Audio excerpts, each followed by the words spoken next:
Grand Theft Auto 5 was delayed for a third goddamn time. For the PC, of course.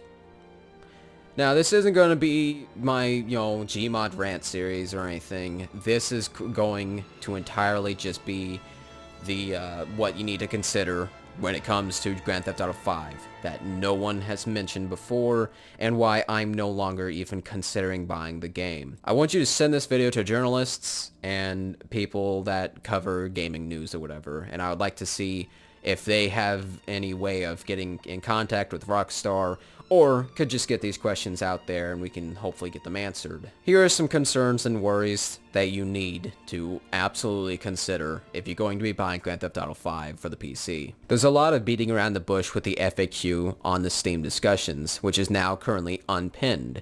That goes straight into the concerns and worries pile, and into the, oh, that's not a good sign pile as well. This is where my worries turn more and more into a reality, with each and every delay they so thoughtfully provide.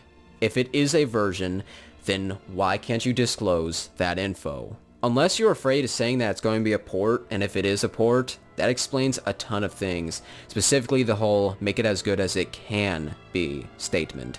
And no, that Max Payne Twitter post does not tell me anything. The same dev crew that worked on MP3 is working on GTA 5. That's most likely what they're insinuating, as in, it'll probably be okay, but there's definitely no confirmation on it not being a port. They said that they can't disclose this information. Again, if it is a version, they just say it. It would be in their best interest to just say it's a version, over them saying that it's a port. They also said it'll run better than GTA 4. That's really not that difficult, guys, but that Twitter post seems to only be there to further the point that the MP3 team is working on Grand Theft Auto 5. Outside of the FAQ, there was a few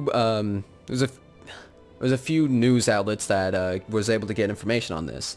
They said that the game is already hitting 60 frames per second. However, there is no mention of it hitting a stable 60 frames per second. Dead Rising 3 for the PC can certainly hit 60 frames per second, but not for any longer than a few seconds. And I made sure that it did not say stable. It just said it was able to hit it. Back to the FAQ. They leave the topic of DRM vague and open, which could lead to something like Secu-ROM. Speaking of which, it's half obvious that Steamworks is not going to be a part of GTA 5. So if you want to invite your friend via Steam, probably won't be able to. Achievements may not activate, like with Far Cry 3/4 either. In general, look at the now unpinned FAQ, and notice how vague and open the big questions are, and how direct and obvious the smaller ones are. Again, bad sign. Outside of the FAQ, still no in-game footage that's absolutely showing off the PC port/version. Why don't they just be open and absolutely sure that they got all the info out there? Probably because of the development hell that may have been going on since the start. PC code found in the PS3/360 discs just left there almost as if there was a failure/give up. Then, more to the point, flat out ignored PC till the next gen GTA 5 stuff came out. They really only mentioned it like, yeah, it's coming. Hopefully this isn't fully noticed. A delay is fine. Multiple is unprofessional, and only tells us there's some development hell going on. Something a lot of us already knew was coming, but hoped won't happen for a third time. If you're still going to be defending the company, or even the game, you need to know this part.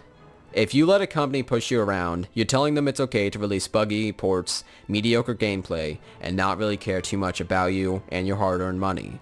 Look at the industry as a whole these days. Bottom of the line, stop accepting mediocrity.